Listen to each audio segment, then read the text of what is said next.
cadre de notre série sur la vie quotidienne pendant la guerre, nous abordons aujourd'hui un personnage emblématique qui a marqué toute cette période. Il s'agit du général de Gaulle. Le général de Gaulle, le 18 juin 1940, quand il lance son appel, est un homme seul. Un homme qui n'a aucune force avec lui.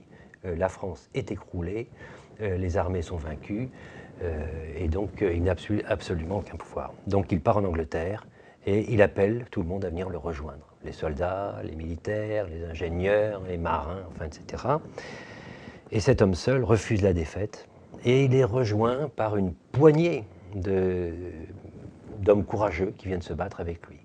Alors parmi eux, il y a des juristes, il y a des gens comme Jean Moulin, il y a des militaires, les futurs généraux Koenig et Leclerc, il y a l'amiral Muselier, etc. Donc voilà, des gens qui vont se battre, qui vont accepter de payer de leur personne, que ce soit à l'intérieur du pays, dans la résistance.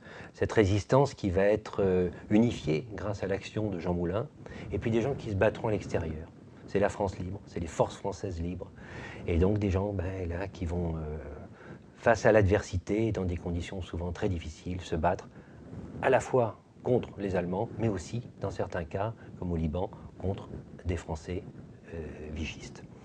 Alors de Gaulle, il s'est battu aussi avec Churchill et quelquefois contre lui. Le Premier ministre anglais, lui, c'était « je t'aime moi non plus », c'était des conflits, enfin bon, mais finalement, Churchill l'a toujours soutenu. A l'inverse, le président Roosevelt, lui, préférait le général Giraud. Il a toujours considéré que de Gaulle était un futur dictateur, donc ça s'est toujours très très mal passé avec les Américains.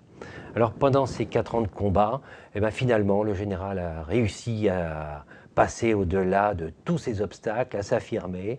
Quand il arrive en France, juste après le débarquement, il va à Bayeux, c'est le fameux discours de Bayeux, il est acclamé. Il réussit à gouverner la France sans que les Américains prennent le pouvoir.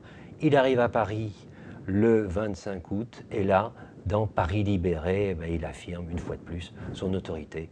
Et c'est là que, finalement, on reconnaît le général. Voilà, c'est cette période de l'espoir, et ce sera le titre d'ailleurs de ses mémoires.